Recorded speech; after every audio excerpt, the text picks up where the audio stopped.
இன்றைய தேவ செய்தியின் தலைப்பு இயேசு கிறிஸ்துவின் சாயலுக்கு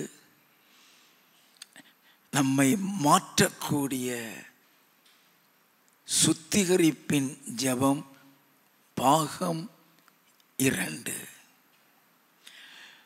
1 யோவானின் புஸ்தகம் 3வது அதிகாரம் 2வது 3வது வசனங்கள்.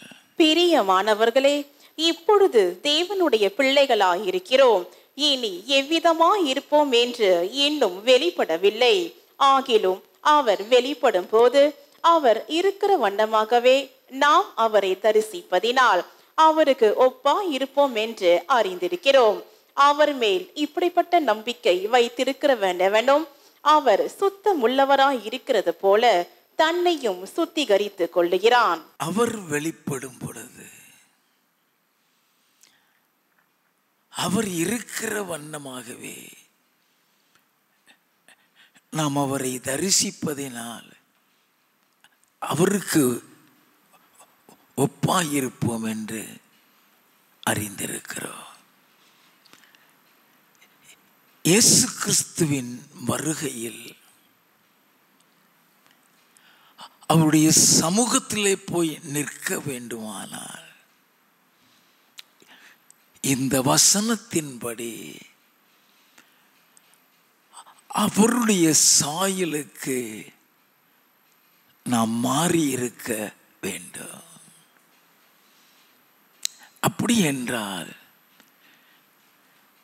நாம் செய்கிற சுத்திகரிப்பின் ஜெபம் வெறுமையாய் நம்மளை பரிசுத்தமாக்குகிற ஒரு ஜெபமாக மாத்திரம் இல்லாது அவருடைய சாயலுக்கு நம்மளை மாற்றக்கூடிய ஒரு சுத்திகரிப்பின் ஜெபமாய் இருக்க வேண்டும்.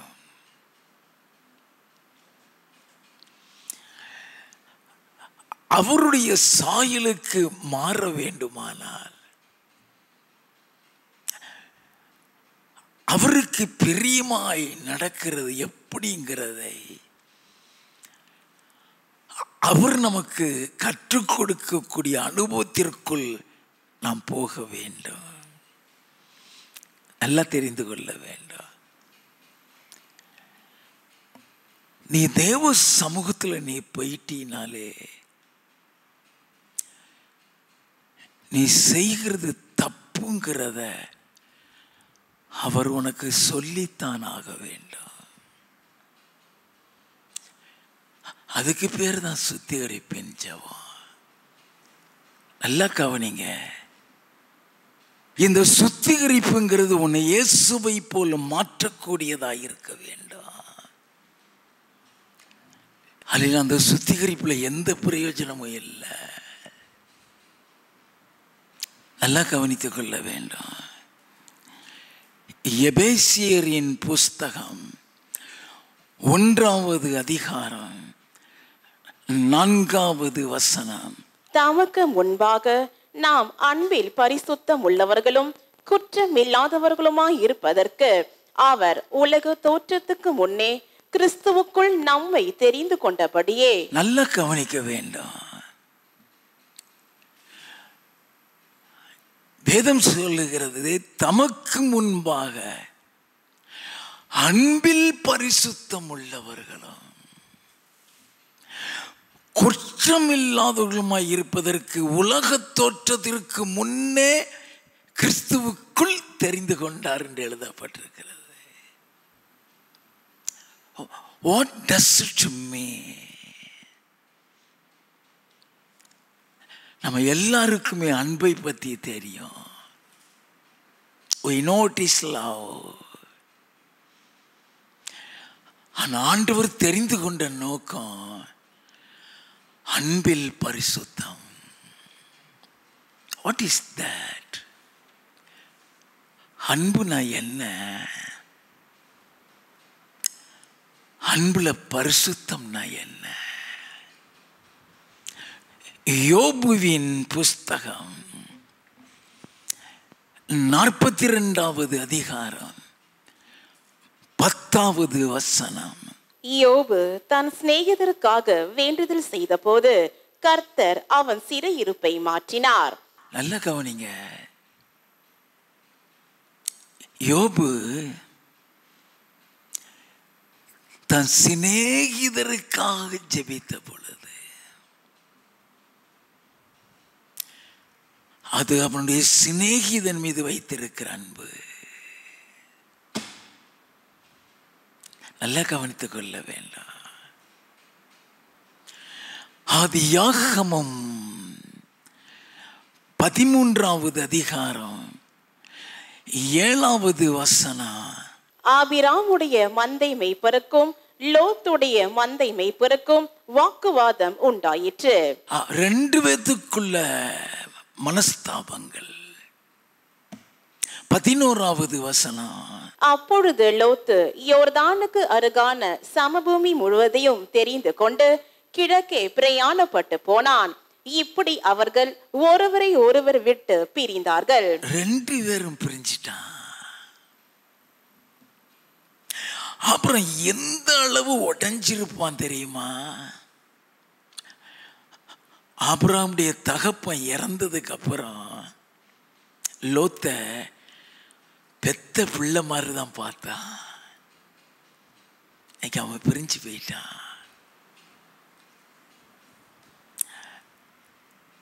அதே லோத்துக்கு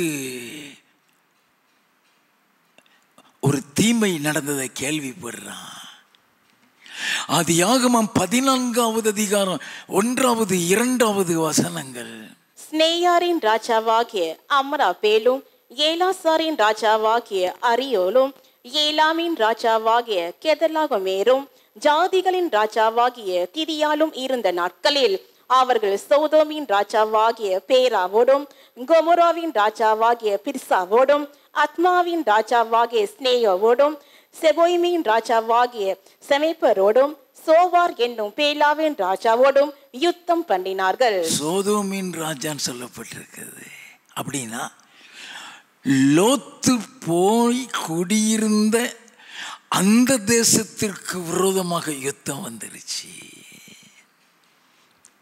எல்லாத்தையும் காலி பண்ணிட்டு கொண்டு போறான். நல்லா கவனிக்க வேண்டும். 11வது வசனத்தில் இருந்து. அப்பொழுது அவர்கள் சோதோமிலும் கொமோராவிலும் உள்ள பொருள்கள் எல்லாவற்றையும் போஜன பதார்த்தங்கள் எல்லாவற்றையும் எடுத்துக்கொண்டு போய்விட்டார்கள். ஆபிராமின் சகோதரனுடைய குமாரனாகிய லோத்து சோதோமிலே குடியிருந்தபடியால் அவனையும் அவன் பொருள்களையும் கொண்டு போய்விட்டார்கள்.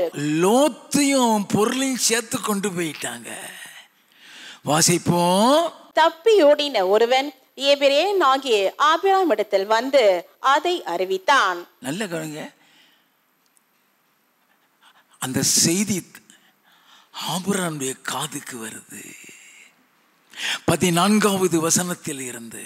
தன் சகோதரன் சிறையாக கொண்டு போகப்பட்டதை ஆபிராம் கேள்விப்பட்ட போது அவன் தன் வீட்டிலே பிறந்த கை படிந்தவர்களாகிய 318 ஆட்களுக்கும் ஆயுதம் தரிப்பித்து தான் என்னும் ஊர் மட்டும் அவர்களை தொடர்ந்து அங்க வரைக்கும் போயிட்டான். 16வது வசனம். சகல பொருள்களையும் திருப்பி கொண்டு வந்தான். தன் சகோதரன் ஆகிய லோத்தையும் அவனுடைய பொருள்களையும் ஸ்திரீகளையும் ஜனங்களையும் திருப்பி கொண்டு வந்தான். What is this love?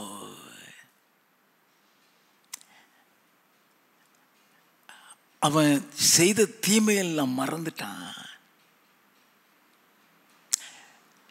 ஏன் அவனுக்கு உதவி செய்கிறான்? உடன் பிறந்தவன், புள்ள மாதிரி வளர்ந்தவன், சகோதர அன்பு. யோபு காட்டினது சிநேகித அன்பு, இவன் காட்டினது சகோதர அன்பு. லூக்கா எழுதின சுவிசேஷம் 16வது அதிகாரம் 22வது வசனம். பின்பு அந்த தரித்திரன் மரித்து தேவதூதரால் ஆபிரகாமுடைய மடியிலே கொண்டு போய் விடப்பட்டான். ஆபிரகாம் மடியில கொண்டு போய் விடப்பட்டிருக்கலாம். ஏன்? அந்த ஆபிரகாமுக்குள் இருந்தது தகப்பனின் அன்பு. இப்ப அவன் காட்டுனதுக்கு பேரு தகப்பனின் அன்பு. அப்படின்னா அன்பில் பரிசுத்தம்னா என்ன?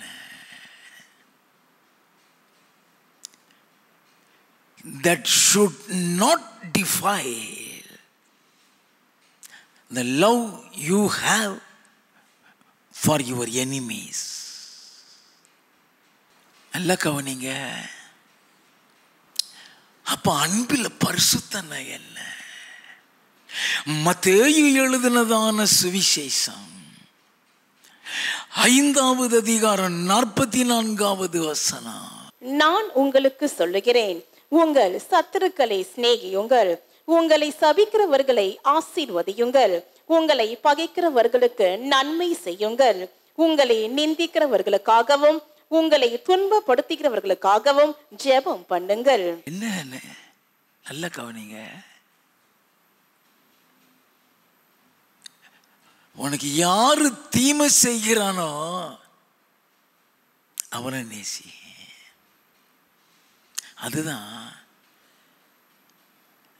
the topmost holiness.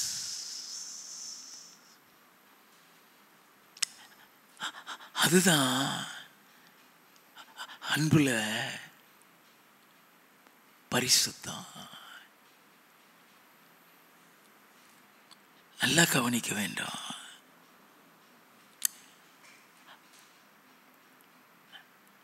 அதைத்தான் இயேசு காட்டினார். எதை பிரசங்கித்தாரோ அதை இயேசு காட்டினார். லூக்கா எழுதின சுவிசேஷம் 23வது அதிகாரம் 34வது வசனம். அப்பொழுது இயேசு, பிதாவே, இவர்களுக்கு மன்னியும், தாங்கள் செய்கிறது இன்னதென்று அறியாதிருக்கிறார்களே என்றார். யாருக்காக இந்த ஜெபம் பண்ணினாரு? மத்தேயு எழுதின சுவிசேஷம் 27வது அதிகாரம் 1வது 2வது வசனங்கள். விடியற் காலமான போது சகல பிரதான ஆசாரியரும் ஜனத்தின் மூப்பரும் இயேசுவை கொலை செய்யும்படி அவருக்கு விரோதமாக ஆலோசனை பண்ணி ஆலோசனை பண்ணி அவரை கட்டி கொண்டு போய் தேசாதிபதியாகிய பொந்தியு பிலாத்துவினிடத்தில் ஒப்பு கொடுத்தார்கள். தேசாதிபதிய கட்டி கொண்டு போய் ஒப்பு கொடுக்கிறாங்க. 22, 23. பிலாத்து அவர்களை நோக்கி, அப்படியானால் கிறிஸ்து என்னப்பட்ட இயேசுவே நான் என்ன செய்ய வேண்டும் என்று கேட்டான். அவனை சிலுவையில் அறைய வேண்டும் என்று எல்லாரும் சொன்னார்கள். தேசாதிபதியோ, ஏன், என்ன பொல்லாப்பு செய்தான் என்றான். அதற்கு அவர்கள், அவனை சிலுவையில் அறைய வேண்டும் என்று அதிகமாய் கூக்குரலிட்டு சொன்னார்கள். அவன் சாகணும் சிலுவையில். 26வது வசனம். அப்பொழுது அவன் பரபாசை அவர்களுக்கு விடுதலையாக்கி இயேசுவையோ வாரினால் அடிப்பித்து சிலுவையில் அறையும்படிக்கு ஒப்பு கொடுத்தான். வாரினால் அடிப்பித்து அவர் அடிச்சு இழுத்ததில் ஒரு சதையெல்லாம் கிழிஞ்சது. நல்லா கவனிக்க வேண்டும். 28வது வசனத்தில் இருந்து அவர் வஸ்திரங்களை கடற்றி சிவப்பான மேல் அங்கியை அவருக்கு உடுத்தி முள்ளுகளால் ஒரு முடியை பின்னி அவர் சிரசின் மேல் வைத்து அவர் வலது கையில் ஒரு கோலை கொடுத்து அவர் முன்பாக முழங்கார் படியிட்டு, யூதருடைய ராஜாவே வாழ்க என்று அவரை பரியாசம் பண்ணி அவர் மேல் துப்பி அந்த கோலை எடுத்து அவரை சிரசில் அடித்தார்கள். எவ்வளவு அவமானப்படுத்தினாங்க! எந்த அளவுக்கு முள்முடிய வச்சு அதுல கோலை வச்சு அடிச்சு முகம் முழுவதும் ரத்தம். 31வது வசனம். அவரை பரியாசம் பண்ணின பின்பு அவருக்கு உடுத்தின மேல் அங்கியை கடற்றி அவருடைய வஸ்திரங்களை அவருக்கு உடுத்தி அவரை சிலுவையில் அறையும்படி கொண்டு போனார்கள். சிலுவையில் அறையதுக்கு, சாகிறதுக்கு. லூக்கா 23வது அதிகாரம் 33, 34 வசனங்கள். கபாலஸ்தலம் என்று சொல்லப்பட்ட இடத்தில் அவர்கள் சேர்ந்த பொழுது அங்கே அவரையும் அவருடைய வலது பக்கத்தில் ஒரு குற்றவாளியையும் அவருடைய இடது பக்கத்தில் ஒரு குற்றவாளியையும் சிலுவைகளில் அறைந்தார்கள். அப்பொழுது இயேசு, பிதாவே, இவர்களுக்கு மன்னியும், தாங்கள் செய்கிறது என்னதென்று அறியாதிருக்கிறார்களே என்றார். பிதாவே, இவர்களுக்கு மன்னியா. இவ்வளவு தீமை செய்தவர்களுக்கு தான் இவங்களை மன்னிங்க ஆண்டவரே.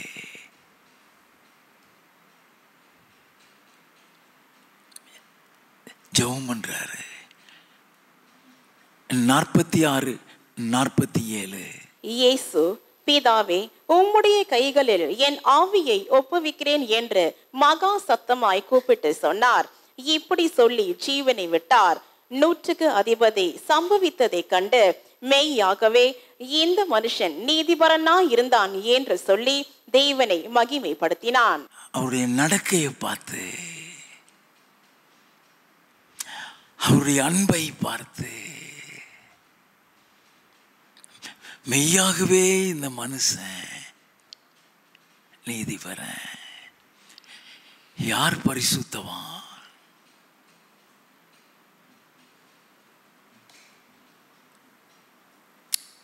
தீமை செஞ்சவங்களை மன்னிக்கிறவன் தான். நல்லா கவனிங்க. அதுதான், அதுக்கு பேரு அன்பில் பரிசுத்தம். அன்புதான் நமக்கு தெரியும். அன்புல பரிசுத்தம் மறைந்திருக்கிறதுங்கிறது யாருக்கும் தெரியாது. அப்படிப்பட்ட ஒரு அன்பை நம்மிடத்துல எதிர்பார்க்கிறாரா?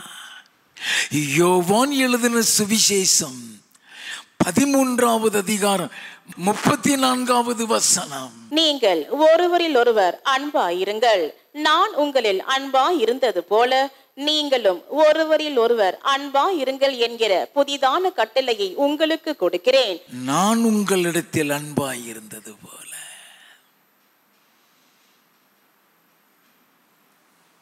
நல்லா கவனிங்க.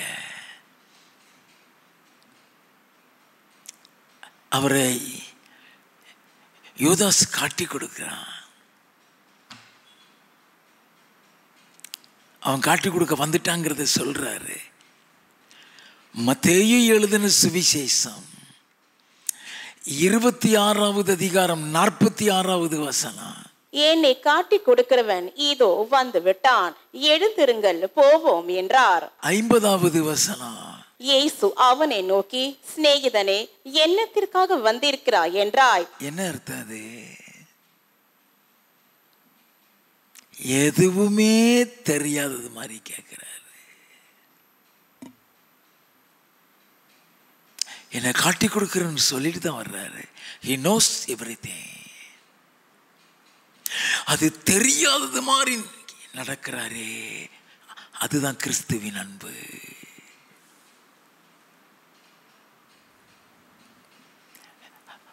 அந்த அன்புக்குள்ள வருகிறதுக்கு தான் ஆண்டவர் விரும்புகிறார். அதற்காக தான் உலக தோற்றத்திற்கு முன்னே தெரிந்து கொள்ளுகிறார். இந்த அன்பை அப்படியே பிரதிபலித்தவன் ஸ்தேவான். மத்தேயு எழுதின சுவிசேஷம் 27வது அதிகாரம் 12 முதல் 14 வசனங்கள்.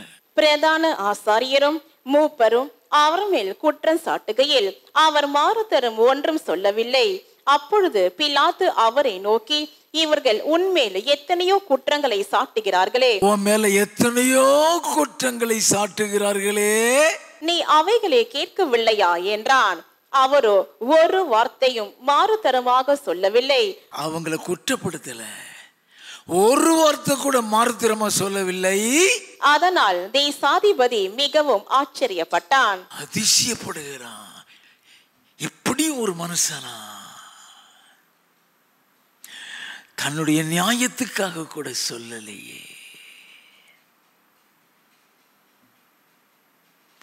அதனாலதான் நான் அவரத்தில் ஒரு குற்றத்தையும் காணலைன்னா, இது அப்படியே ஸ்தேவான் பிரதிபலித்தான். அப்போஸ்தலர் நடவடிக்கைகள் 6வது அதிகாரம் 11 இருந்து 15 வரை. அப்பொழுது அவர்கள் மோசேக்கும் தேவனுக்கும் விரோதமாக இவன் தூஷண வார்த்தைகளை பேச கேட்டோம் என்று சொல்லும்படியாக மனுஷரை ஏற்படுத்தி ஜனங்களையும் மூப்பரையும் வேத பாரகரையும் எழுப்பிவிட்டு அவன் மேல் பாய்ந்து அவனை பிடித்து ஆலோசனை சங்கத்தாருக்கு முன்பாக இழுத்து கொண்டு போய் பொய் சாட்சிகளையும் நிறுத்தினார்கள். இவர்கள் இந்த மனுஷன் இந்த பரிசுத்த ஸ்தலத்துக்கும் வேத பிரமாணத்துக்கும் விரோதமாக தூஷண வார்த்தைகளை ஓயாமற் பேசுகிறான். எப்படி என்றால், நஸ்டனாகிய அந்த இயேசு இந்த ஸ்தலத்தை அழித்து போட்டு மோசே நமக்கு கொடுத்த முறைமைகளை மாற்றுவான் என்று இவன் சொல்ல கேட்டோம் என்றார்கள். துணிகரமா பொய் சாட்சி, துணிகரமாய் பொய் சாட்சி. நல்லா கவனிங்க. அதுக்கு அவன் எப்படி நடந்துகிட்டான்? வாசி 15வது வசனம். ஆலோசனை சங்கத்தில் உட்கார்ந்திருந்த அனைவரும் அவன் மேல் கண்ணோக்கமாயிருந்து அவன் முகம் தேவதூதன் முகம் போல் இருக்க கண்டார்கள். அவன் முகம் பிரகாசிக்குதுயா. அவன் இருதயத்துக்குள் அது போகவே இல்லை. All the false accusations have not yet been entered in his heart. All the false accusations have not yet been corrupted his love upon them. எத்தனையோ பொய் சாட்சி அவ அன்பை கரப்படுத்தல.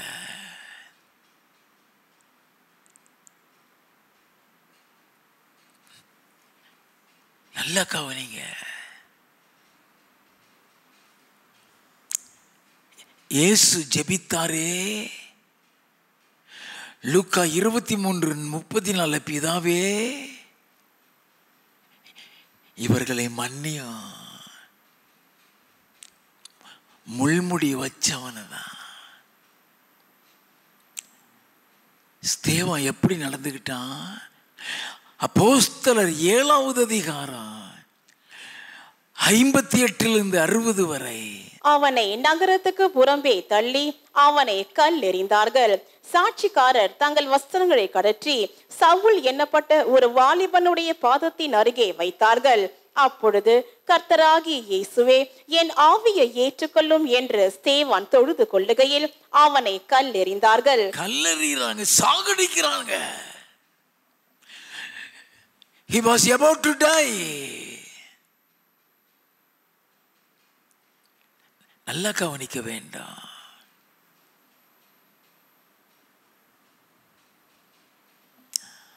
After the resurrection of Jesus Christ, Stephen was the first martyr. இயேசுவுக்காக இரத்த சாட்சியாய் மரித்த முதல் நாள் இயேசு உயிர்த்தெழுந்த பின்பு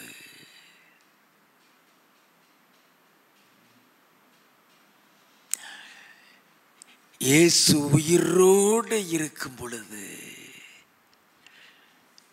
இரத்த சாட்சியாய் மடித்த முதல் மனிதன் யோவான் சானகன்.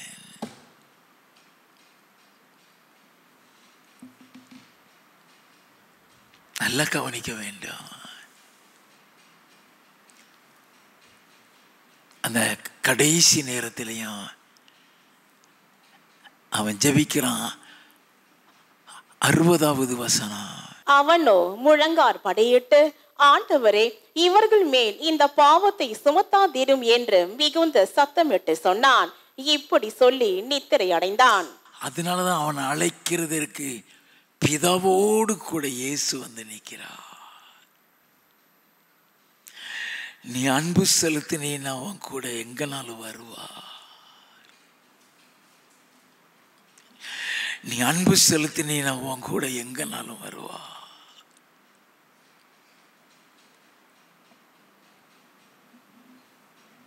நல்லா தெரிந்து கொள்ள வேண்டும். அன்பு வேற, ஞானம் வேற.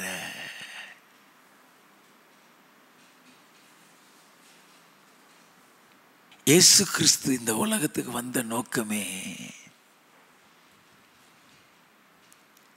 பாவிகளை ரட்சிக்கிறதற்கு தான். எல்லாம் கவனித்துக் கொள்ள வேண்டும். அவர் வந்த நோக்கமே பாவிகளை ரட்சிக்கிறதற்கு தான்.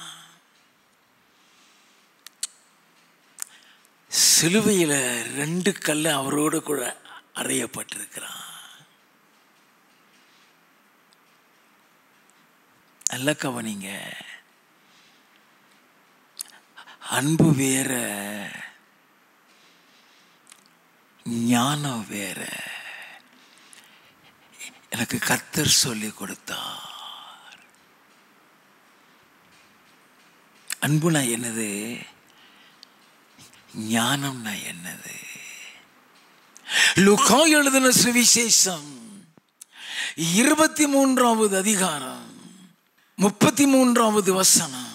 கபாலஸ்தலம் என்று சொல்லப்பட்ட இடத்தில் அவர்கள் சேர்ந்த பொழுது அங்கே அவரையும் அவருடைய வலது பக்கத்தில் ஒரு குற்றவாளியையும் அவருடைய இடது பக்கத்தில் ஒரு குற்றவாளியையும் சிலுவைகளில் அறைந்தார்கள். வலது பக்கத்தில் ஒரு குற்றவாளி, இடது பக்கத்தில் ஒரு குற்றவாளி. இதுல எது அன்பு, எது ஞானம் தெரிந்துகிட வேண்டும்.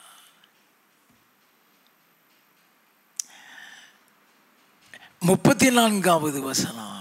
அப்பொழுது இயேசு, பிதாவே, இவர்களுக்கு மன்னியும், தாங்கள் செய்கிறது இன்னதென்று அறியாதிருக்கிறார்களே என்றார். யாருக்காக ஜெபிக்கிறாரு? சிலுவையில் அறைஞ்சவனுக்காக. அந்த ஜெபந்தான் பேதுரு காலத்துல 3000 5000 பேர்கள் ரட்சிக்கப்பட்டதுக்கு காரணம். பேதுரு பிரசங்கம் பண்ணும்போது சொல்லுவான், அப்போஸ்தலர் 2:36, நீங்கள் சிலுவையில் அறைந்த அந்த இயேசுவையே தேவன் ஆண்டவரும் கிறிஸ்துவமாக்கினார். இந்த அன்புதான் அங்க 3000 பேரையும் அப்போஸ்தலர் 4 5000 பேரையும் ரட்சிக்க வைத்ததே. அந்த அன்பு வேற. What is the wisdom of God? 39-40 வசனம். அன்றியும் சிலுவையில் அறையப்பட்டிருந்த குற்றவாளிகளில் ஒருவன், நீ கிறிஸ்துவானால் உன்னையும் எங்களையும் ரட்சித்துக்கொள் என்று அவர் இகழ்ந்தான். ஒருத்தன் அவர்களை தூஷிக்கிறான். வாசிப்போம். மற்றவன் அவனை நோக்கி, நீ இந்த ஆக்கினைக்குட்பட்டவனாயிருந்தும் தேவனுக்கு பயப்படுகிறதில்லையா? நாமோ நியாயப்படி தண்டிக்கப்படுகிறோம். நாம் நடப்பித்தவைகளுக்கு தக்க பலனை அடைகிறோம். இவரோ தகாததொன்றையும் நடப்பிக்கவில்லையா என்று அவனை கடிந்து கொண்டு இயேசுவை நோக்கி, ஆண்டவரே, நீர் உம்முடைய ராஜ்யத்தில் வரும்போது அடியேனை நினைத்தருளும் என்றான். இயேசு அவனை நோக்கி, இன்றைக்கு நீ என்னுடனே கூட பரதீசில் இருப்பாய் என்று மெய்யாகவே உனக்கு சொல்லுகிறேன் என்றார். நல்லா கவனிங்க. இன்றைக்கு நீ என்னோடு கூட பரதேசியில் இருப்ப.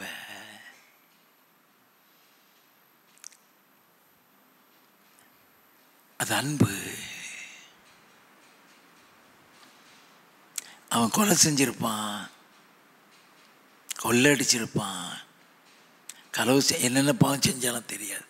ஆனால் அவனுக்கு மரண தண்டனை கொடுக்கப்பட்டு, அந்த மரண தண்டனை கொடுக்கப்பட்டோம் பரலோகத்துக்கு போயிடுவான்.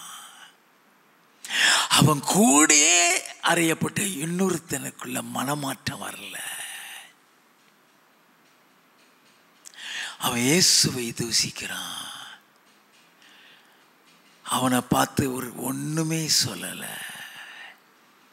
அப்படின்னா அவனை மன்னிக்கல. அது ஞானம். ஆபிரகாமுடைய அன்புக்கும் ஞானத்துக்கும் உள்ள வித்தியாசத்தை நீங்க அறிந்து கொள்ள வேண்டும். அவன் கூட பிறந்த சகோதரன் தான்.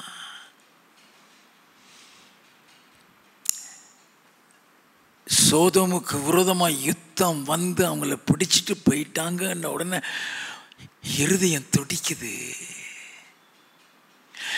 இருதயம் துடிச்சு அவனை போய் மீட்டு கொண்டு வந்தானே,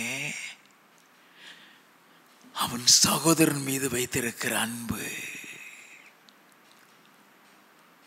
அன்பு வேற, ஞானம் வேற. எது ஞானம்? ஆதியாகமம் 13:7 இருந்து ஆபிராமுடைய மந்தை மேய்ப்பருக்கும் லோத்துடைய மந்தை மேய்ப்பருக்கும் வாக்குவாதம் உண்டாயிற்று. பிரச்சனை வந்துருச்சு. 2 பேத்துக்கு நடுவுல பிரிஞ்சு போகணுங்கிற சூழ்நிலைக்கு வந்துட்டான். 8 இருந்து ஆபிராம் லோத்தை நோக்கி, எனக்கும் உனக்கும் என் மெய்ப்பருக்கும் உன் மெய்ப்பருக்கும் வாக்குவாதம் வேண்டாம். வாக்குவாதம் வேண்டாம். நாம் சகோதரர். இந்த தேசம் எல்லாம் உனக்கு முன் இருக்கிறது அல்லவா? உனக்கு முன்பாக இருக்கிறது அல்லவா? நீ என்னை விட்டு பிரிந்து போகலாம். நீ இடதுபுறம் போனால் நான் வலதுபுறம் போகிறேன். நீ இடதுபுறம் போனா நான் வலதுபுறம் போகிறேன். நீ வலதுபுறம் போனால் நான் இடதுபுறம் போகிறேன் என்றான். இது அன்பு அல்ல, இது ஞானம். எது தேவனுக்கு பிடிக்குங்கிறது ஆபிரகாமுக்கு தெரியும்.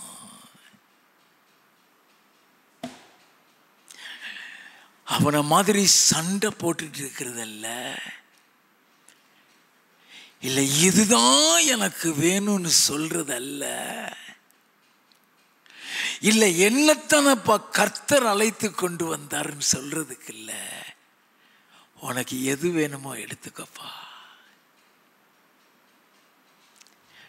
உனக்கு வேண்டாததை நான் வச்சுக்கிறேன். The wisdom,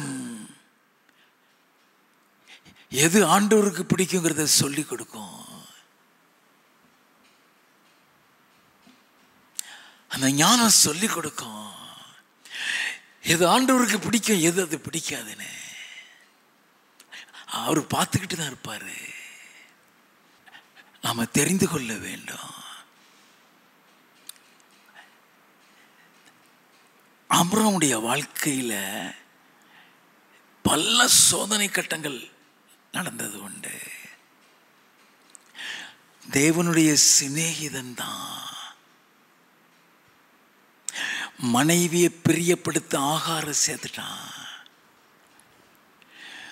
அது ஆண்டவருக்கு பெரிய இல்லைங்கிறது அவனுக்கு தெரியாது. அவனுக்கு சாரால் மாத்திரம் இல்லை, கேத்துராங்கிற பொண்டாட்டியும் உண்டு. ஆனா ஆகாரை சேர்க்கிறது அவருக்கு விருப்பம் இல்லைன்னு தெரியாது. அவனுக்கு தெரியாது. அதை தெரிஞ்சுக்கிட வைக்கதான் வீட்டில் குழப்பத்தை கொண்டு வந்தாரு. அந்த குழப்பத்தில் அவன் மனம் உடைஞ்சி இருக்கும் பொழுதுதான் உன் மனைவி சொல்ல கேளுங்கிறாரு. அவ சொல்ல கேட்டுதான் அவளை உள்ள எடுத்த. இப்பவும் அவ சொல்ல கேளு, அனுப்பி வச்சிட்டான். இப்போ ஆண்டவர் எது பிடிக்கும் எது பிடிக்காது. அதுக்கப்புறம் நடந்தது என்ன? 14 இருந்து ஆதியாகமம் 13:14 முதல். லோத்து ஆபிரகாமை விட்டு பிரிந்த பின்பு கர்த்தர் ஆபிராமை நோக்கி, உன் கண்களை ஏறெடுத்து நீ இருக்கிற இடத்திலிருந்து வடக்கேயும் தெற்கேயும் கிழக்கேயும் மேற்கேயும் நோக்கி பார். நல்ல கவனிங்க. லோத்து பிரிந்த பின்பு வடக்க தெற்க கிழக்க மேற்க நோக்கி பாரு. நீ பார்க்கிற இந்த பூமி முழுவதையும் நான் உனக்கும் உன் சந்ததிக்கும் என்றைக்கும் இருக்கும்படி கொடுத்து உன் சந்ததியை பூமியின் தூளை போல பெருக பண்ணுவேன். இதை லோத்துட்டு சொன்னார். அப்படிலாம் அந்த சிலாக்கியத்தை லோத்து இழந்துட்டான். நீ ஆண்டவரை பிரியப்படுத்திட்டீனா அள்ளி கொடுத்துருவாரு, அள்ளி கொடுப்பாரு. நல்லா கவனிக்க வேண்டும். நீ எவன்டையும் போய் நிற்க வேண்டிய சூழ்நிலையில் உன்னை வைக்கவே மாட்டாரு.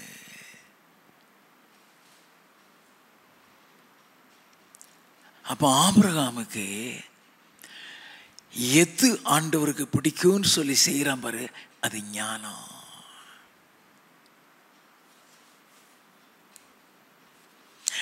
அதே நேரத்தில் சகோதரனுக்கு தீமைன்னு ஓடுனான் பாரு, அந்த சகோதரன் மேல வைத்த அன்பு.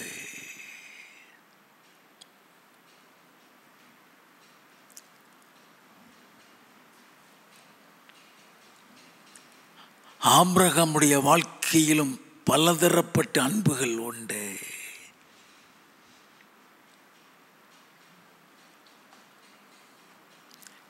சகோதர அன்பையும் பார்த்தோம் ஆபிரகாமுக்குள்ள.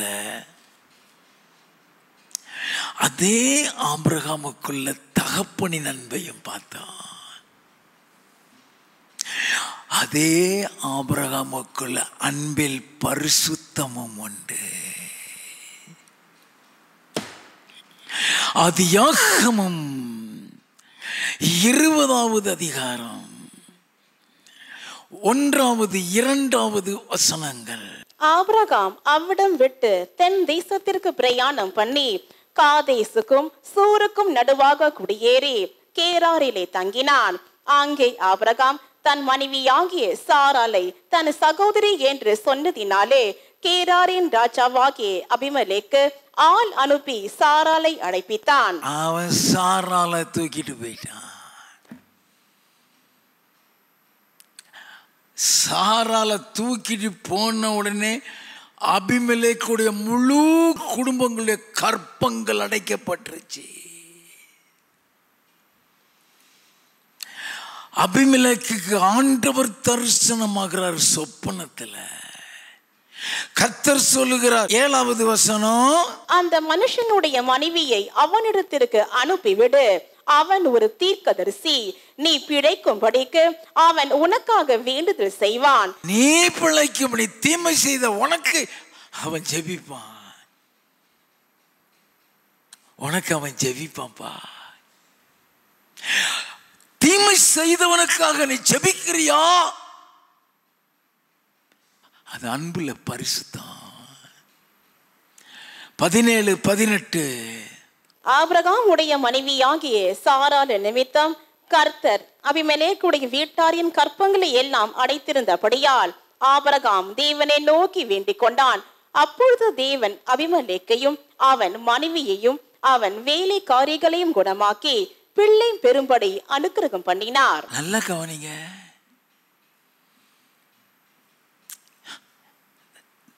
மனைவியே தூக்கிட்டு போயிட்டான். அவன் நல்லா இருக்கட்டும் ஆண்டவரே, அந்த கர்ப்பத்தை திறந்து விடுங்க ஐயா.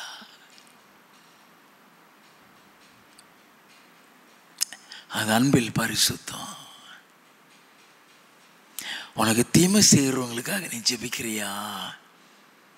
அதில் அன்பில் பரிசுத்தம். அப்புறம் சும்மா பரலோகத்தில் போய் உட்கார்ந்தா நினைக்காதீங்க. அவன் கிறிஸ்துவை பிரதிபலித்தவன். நல்லா கவனிக்க வேண்டும். அநேக காரியங்கள் நம்ம செய்கிறது நமக்கு தப்புன்னு தெரியாது. We never knew where we have failed.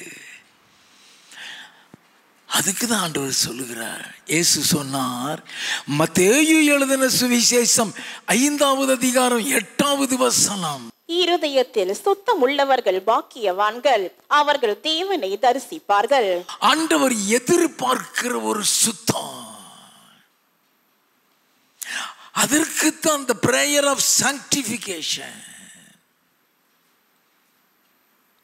நல்லா கவனிக்க வேண்டாம். இயேசு சொன்னா இருதயத்தில் சுத்தம் உள்ளவர்கள் பாக்கியவான்கள். Your heart never be corrupted. Two types of sanctification. இருதயத்தை சுத்தம் செய்கிற 2 விதமான பரிசுத்தமாக்குதல் உண்டு. நம்பர் 1, நீதிமொழிகளின் புஸ்தகம் 4வது அதிகாரம் 23, 24, 25. எல்லா காவலோடும் உன் இருதயத்தை காத்துக்கொள், அதனிடத்தில் நின்று ஜீவ ஊற்று புறப்படும். வாயின் தாறுமாறுகளை உன்னை விட்டகற்றி உதடுகளின் மாறுபாட்டை உனக்கு தூரப்படுத்து. உன் கண்கள் நேராய் நோக்க கடவது, உன் கண்ணிமைகள் உனக்கு முன்னே செவ்வையாய் பார்க்க கடவது. நல்லா கவனிங்க. நீ பேசுகிற வார்த்தையில நீ கரைப்படுத்தப்படுவ. அதுதான் யாக்கோபு 3:6 எழுதப்பட்டிருக்கிறது. பிரசங்கி 5:6 எழுதப்பட்டிருக்கிறது. நீ பார்க்கிற பார்வையில நீ கரைப்படுத்தப்படுவ. அதுதான் மத்தேயு 5:28 எழுதப்பட்டிருக்கிறது. அதுதான் லூக்கா 11:34-36 வரை எழுதப்பட்டிருக்கிறது. That sanctification is entirely different. Searching your heart in the presence of God. ஆண்டவருடைய சமூகத்தில் உன்னை ஆராய்ச்சி பார்த்து உன் கண்ணை சுத்திகரிக்கணும், வாயை சுத்திகரிக்கணும், உன் இருதயத்தை that is different. ஆனால் இன்னொரு சுத்திகரிப்பு இருக்கிறது, உன் இருதயத்தை கரைப்படுத்தக்கூடியது. நல்லா தெரிந்து கொள்ள வேண்டும். எபேசியரின் புஸ்தகம் 4வது அதிகாரம் 31, 32 வசனங்கள். சகல விதமான கசப்பும் கோபமும் மூர்க்கமும் கூக்குரலும் தூஷணமும் மற்ற எந்த துர்குணமும் உங்களை விட்டு நீங்க கடவது. ஒருவருக்கொருவர் தயவாயும் மன உருக்கமாயும் இருந்து கிறிஸ்துவுக்குள் தேவன் உங்களுக்கு மன்னித்தது போல நீங்களும் ஒருவருக்கொருவர் மன்னியுங்கள். நல்ல கவனிங்க, அருமையான ஒரு வசனம். சகலவிதமான கசப்பும் கோபமும் மூர்க்கமும் கூக்குரலும் தூஷணமும் மற்ற எந்த துர்க்கணும் உங்களுக்கு நீங்க கடவுது. ஒருவருக்கொருவர் தயவாயும் மன உருக்கமாயும் இருந்து கிறிஸ்துவுக்குள் தேவன் உங்களுக்கு மன்னித்தது போல ஒருவருக்கொருவர் மன்னியுங்கள்.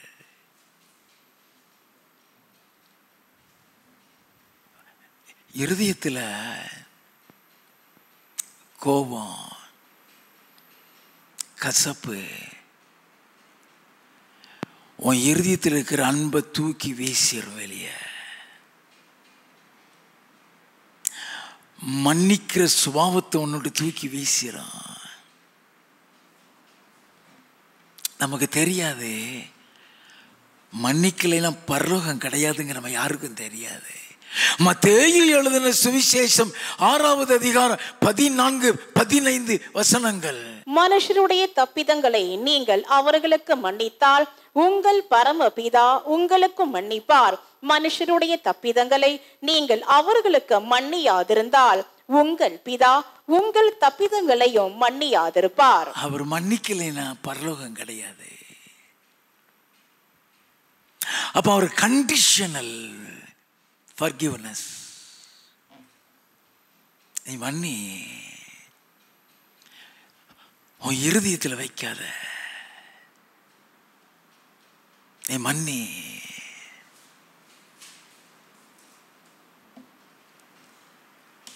நல்லா கவனிக்க வேண்டாம். தாவீது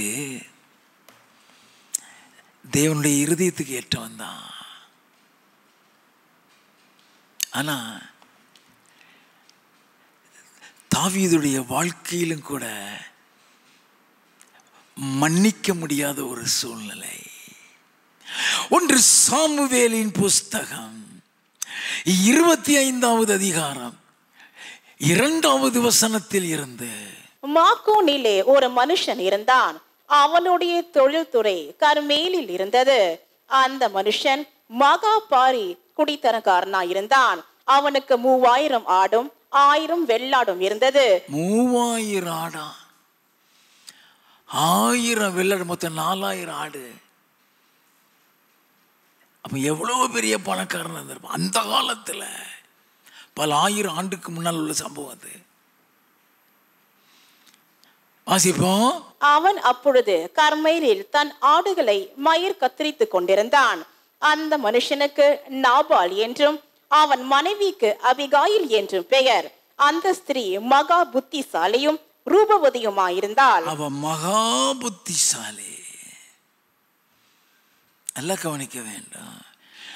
அவன் தாவீது ஆட்கள் அனுப்புறான். 5வது வசனத்தில் இருந்து, தாவீது 10 வாலிபரை அழைத்து, நீங்கள் கர்மேலுக்கு போய் நாபால் இடத்தில் சென்று என் பேரை சொல்லி அவன் சுக செய்தியை விசாரித்து அவனை நோக்கி, நீர் வாழ்க, உமக்கு சமாதானமும் உம்முடைய வீட்டுக்கு சமாதானமும் உமக்கு உண்டான எல்லாவற்றிற்கும் சமாதானமும் உண்டாவதாக என்று அவனை வாழ்த்தி, இப்பொழுது ஆடுகளை மயிர் கத்தரிக்கிறவர்கள் உம்மிடத்தில் இருக்கிறார்கள் என்று கேள்விப்பட்டேன்.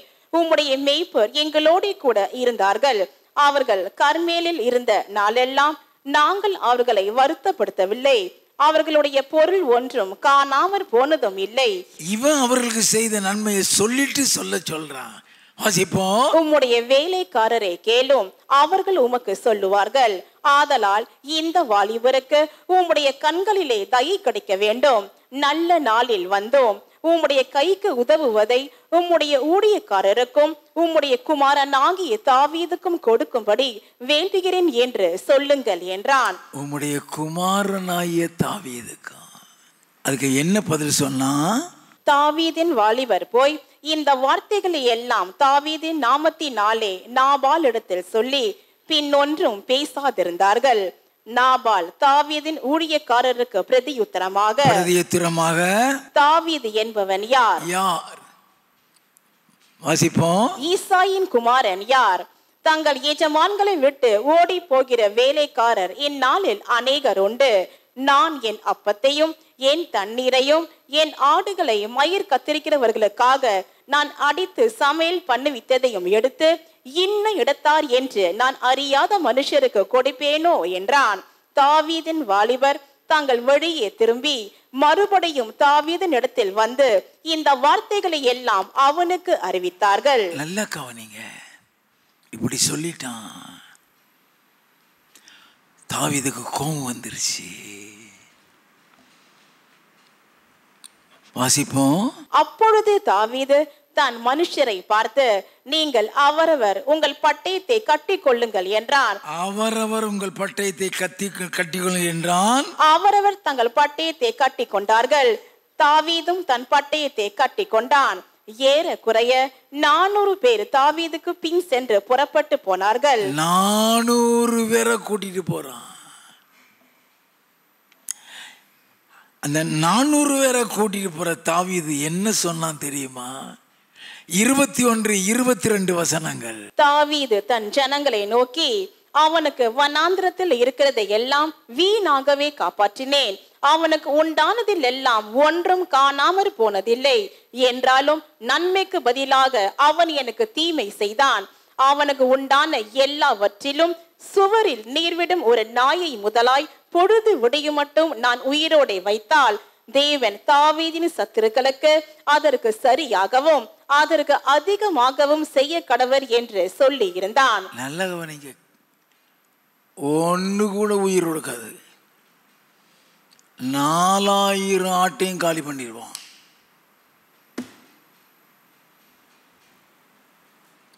இது யுத்தத்துக்கு போறது இல்லை. இது பழி வாங்கிறது. ரெண்டுக்கும் வித்தியாசம் உண்டு. யுத்தத்துக்கு போகும்போது ஆண்டவர்கிட்ட கேட்டு பெர்மிஷனோடு போவான், அடித்து தூள் பரத்திட்டு வந்துடுவான். இப்போ தனக்காக, தனக்கு உதவல கோபம். அவன் மனைவிட்ட போய் வேலைக்காரன் சொல்கிறான், இந்த ஆள் தாவீதுக்கு இப்படிப்பட்டதை சொல்லி விட்டாரு, அவன் மோசமானவன், நமக்கு தீமை செஞ்சிருவான். தாவீதை பற்றி எங்களுக்கு தெரியும். அவன் உடனே அவன் ஆட்களுக்கு வேண்டிய திராட்சை, ரசம், பழம், ஆகாரம் எல்லாத்தையும் அனுப்பிவிட்டு அவளும் போகிறா. அவ போய் நேர தாவீதிட்ட போய் நிற்கிறா. 23வது வசனத்தில் இருந்து, அபிகாயில் தாவீதை காண்கையில் தீவிரமாய் கழுதையை விட்டு இறங்கி தாவீதுக்கு நேராக தரையில் முகங்குப்புற விழுந்து பணிந்து அவன் பாதத்திலே விழுந்து, என் ஆண்டவனே, இந்த பாதகம் என் மேல் சுமரட்டும். உம்முடைய அடியாளுடைய வார்த்தைகளை நீர் கேட்கும் பொருட்டாக உம்முடைய அடியால் உமது செவி கேட்க பேச வேண்டும். நல்ல கவனிங்க ஐயா, உம்முடைய செவி கேட்க பேச வேண்டாம். கவனிங்க 26வது வசனத்தில், இப்போதும் என் ஆண்டவனே, நீ ரத்தம் சிந்த வரவும் உம்முடைய கை நீதியை சரி கட்டவும் கர்த்தர் உமக்கு இடம் கொடுக்கவில்லை என்பதை கர்த்தருடைய ஜீவனை கொண்டும் உம்முடைய ஜீவனை கொண்டும் சொல்லுகிறேன். நல்ல கவனிங்க, கர்த்தர் உமக்கு இடம் கொடுக்கல. பியூட்டிஃபுல்லா சொல்லுவா, அது கர்த்தருடைய ஜீவனை உம்முடைய ஜீவனை கொண்டு சொல்லுகிறேன். 28வது வசனம், உமது அடியாளின் பாதகத்தை மன்னியும், கர்த்தர் என் ஆண்டவனுக்கு நிலையான வீட்டை நிச்சயமாய் கட்டுவார். நிச்சயமாய் உனக்கு நிலையான வீட்டை கட்டுவார் பரலோகத்தில். அது வாசிப்போம். என் ஆண்டவன் கர்த்தருடைய யுத்தங்களை நடத்துகிறவராமே, நீர் உயிரோடு இருக்கும் நாளில் ஒரு பொல்லாப்பும் உம்மிலே காணப்படாதிருப்பதாக. ஒரு பொல்லாங்க உம்மில் காணப்படக்கூடாது. 30வது வசனம், கர்த்தர் உம்மை குறித்து சொன்ன நன்மையின்படி எல்லாம் இனி என் ஆண்டவனுக்கு செய்து இஸ்ரவேலுக்கு அதிபதியாக உம்மை நியமிக்கும் போது நீர் விருதாவாய் ரத்தம் சிந்தாமலும் என் ஆண்டவனாகிய நீர் பழி வாங்காமலும் இருந்ததுண்டானால் அப்பொழுது என் ஆண்டவனாகிய உமக்கு துக்கமும் இராது, மன இடரலும் இராது. பியூட்டிஃபுல்லான கவுன்சிலிங் ஒரு ஸ்திரீ கொடுக்கிறா. It's from the Lord, it's from the Lord. 32வது வசனம், அப்பொழுது தாவீது அபிகாயிலை நோக்கி, உன்னை இன்றைய தினம் என்னை சந்திக்க அனுப்பின இஸ்ரவேலின் தேவனாகிய கர்த்தருக்கு ஸ்தோத்திரம். கர்த்தருக்கு ஸ்தோத்திரம். வாசிப்போம். நீ சொல்லிய யோசனை ஆசீர்வதிக்கப்படுவதாக. நான் ரத்தம் சிந்த வராத படிக்கும், என் கையே பழி வாங்காத படிக்கும் நீ இன்றைய தினம் எனக்கு தடை பண்ணினபடியினால் நீயும் ஆசீர்வதிக்கப்படுவாயாக. அப்ப தாவீதுடைய வாழ்க்கையில கோபம் ஏன் அவனை காலி பண்ணு ஓடியாரா?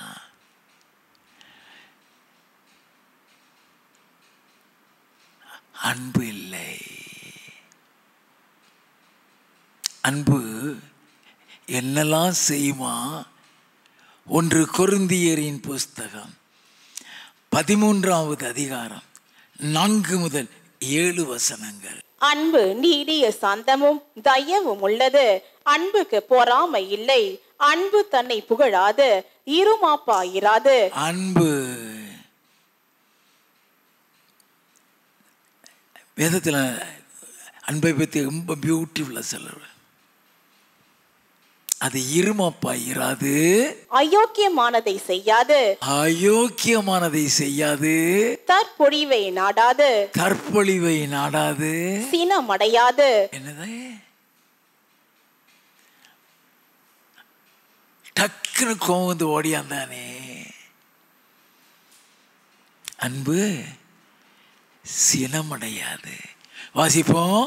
தீங்கு நினையாது, தீங்கு நினையாது, அநியாயத்தில் சந்தோஷப்படாமல் சத்தியத்தில் சந்தோஷப்படும், சகலத்தையும் தாங்கும், சகலத்தையும் தாங்கும், சகலத்தையும் விசுவாசிக்கும், சகலத்தையும் விசுவாசிக்கும், சகலத்தையும் நம்பும், சகலத்தையும் நம்பும், சகலத்தையும் சகிக்கும். அதுதான் அன்பு.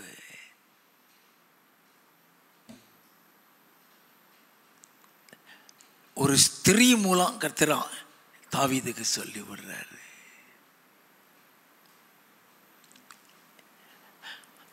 அதை அப்படியே அங்கீகரிக்கிறான், அதை அப்படியே ஏற்றுக்கொள்ளுகிறான். அப்ப ஆண்டவர் எதிர்பார்க்கிறது, நீ மன்னிக்கணும்னு சொன்னா கிறிஸ்துவின் அன்பு இருந்தால் தான் மன்னிக்க முடியும், இல்லைன்னா மன்னிக்க முடியாது. கொலோசியரின் புஸ்தகம் 3வது அதிகாரம் 8 முதல் 10 வசனங்கள். இப்பொழுதோ கோபமும் மூர்க்கமும் பொறாமையும் உங்கள் வாயில் பிறக்கலாகாத தூஷணமும் வம்பு வார்த்தைகளும் ஆகிய இவைகளை எல்லாம் விட்டு விடுங்கள். ஒருவருக்கொருவர் பொய் சொல்லாதிருங்கள். பழைய மனுஷனையும் அவன் செய்கைகளையும் கலைந்து போட்டு தன்னை சிருஷ்டித்தவருடைய சாயலுக்கு ஒப்பாய். என்னது? தன்னை சிருஷ்டித்தவருடைய சாயலுக்கு ஒப்பாய். பியூட்டிஃபுல் வசனையா. உன் பழைய சுபாவம், பழைய மனுஷன் அழியலைனா அந்த சாயலுக்குள்ள வர முடியாது. பழைய மனுஷனையும் அவன் செய்களையும் களைந்து விட்டு தன்னை சிருஷ்டித்தவருடைய சாயலுக்கொப்பாய் பூர்ண அறிவடையும்படி புதிதாக்கப்பட்ட புதிய மனுஷனை தரித்து கொள்ளுங்கள். அப்படின்னா மன்னிக்கணும்னா எப்படிப்பட்ட குணமெல்லாம் நமக்குள்ள வர வேண்டும்? 12வது வசனத்தில் இருந்து, ஆகையால் நீங்கள் தேவனால் தெரிந்து கொள்ளப்பட்ட பரிசுத்தரும் பிரியருமாய் உருக்கமான இரக்கத்தையும் தயவையும் மன தாழ்மையையும் சாந்தத்தையும் நீடிய பொறுமையையும் தரித்து கொண்டு ஒருவரை ஒருவர் தாங்கி ஒருவர் பேரில் ஒருவருக்கு குறைபாடு உண்டானால் கிறிஸ்து உங்களுக்கு மன்னித்தது போல ஒருவருக்கொருவர் மன்னியுங்கள். நல்ல கவனிங்க. நீங்கள் தேவனால் தெரிந்து கொள்ளப்பட்ட பரிசுத்தரும் பெரியருமாய். நீ பரிசுத்தமான்னு சொன்னாலே அவருக்கு பிரியமா நடக்கிறது தான். உருக்கமான இரக்கத்தையும் தயவையும் மனத்தாழ்மையையும் சாந்தத்தையும் நீடிய பொறுமையையும் தரித்து கொண்டு,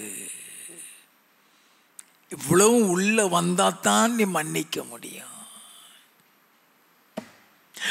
ஒருவரை ஒருவர் தாங்கி ஒருவர் பேரில் ஒருவருக்கு குறைபாடு உண்டானால் கிறிஸ்து உங்களுக்கு மன்னித்தது போல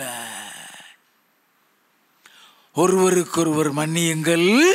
இவை எல்லாவற்றின் மேலும் பூரண சர்க்குணத்தின் கட்டாகிய அன்பை தரித்து கொள்ளுங்கள்.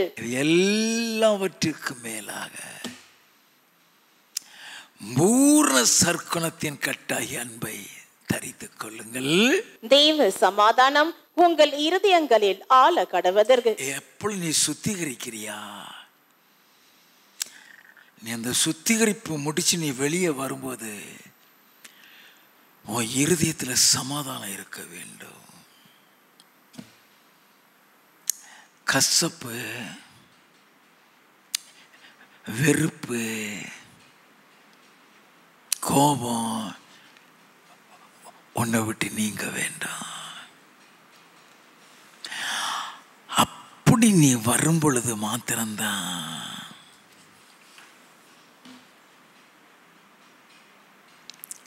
நீ கிறிஸ்துவின் சாயலுக்குள்ளாக மாற முடியும். அல்லேலூயா.